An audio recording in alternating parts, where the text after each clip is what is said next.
Chroniques Occitanes par Oksana Leprince du Barry.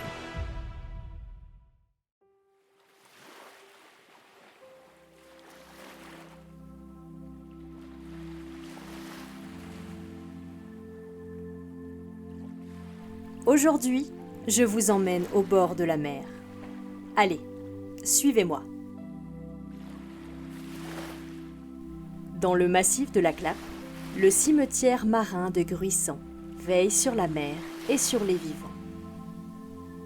On y grimpe doucement par un sentier bordé de pins, de pierres sèches et d'horizons grandioses.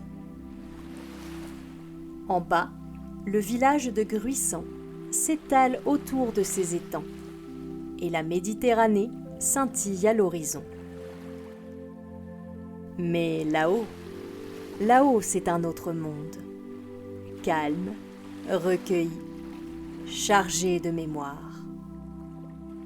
Tout au long du chemin qui mène à la chapelle Notre-Dame des Eaux-Îles, on découvre des cénotaphes.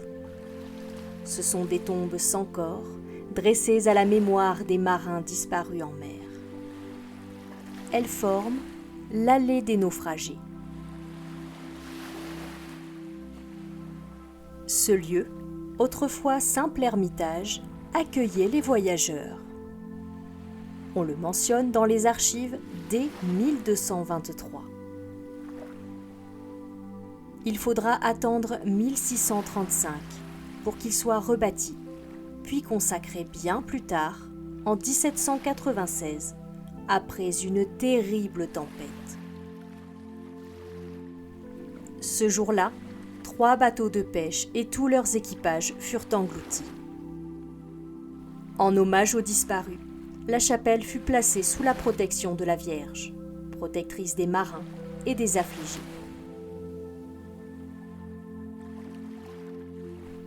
Depuis, les familles viennent s'y recueillir. Les prières vont à ceux que la mer n'a jamais rendus.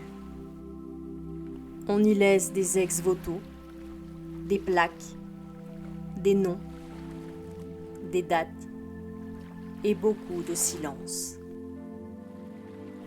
La chapelle elle-même est modeste, blanche, nichée au sommet. À l'intérieur, tout parle de la mer. Des maquettes de navires et beaucoup de peintures qui représentent des bateaux. Et autour, la garrigue s'étire. On entend le vent dans les genévriers, on devine le sel sur la peau. C'est un lieu de paix, un lieu d'hommage.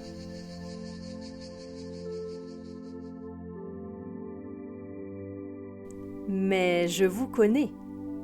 Vous attendez une histoire de fantôme, une apparition mystérieuse, un marin revenu hanter les vivants. Eh bien, il n'y en a pas. J'espère que vous me pardonnerez. Ici, les marins reposent paisiblement. Pas de revenants, pas de légendes inquiétantes. Juste des noms, perdus dans les vagues.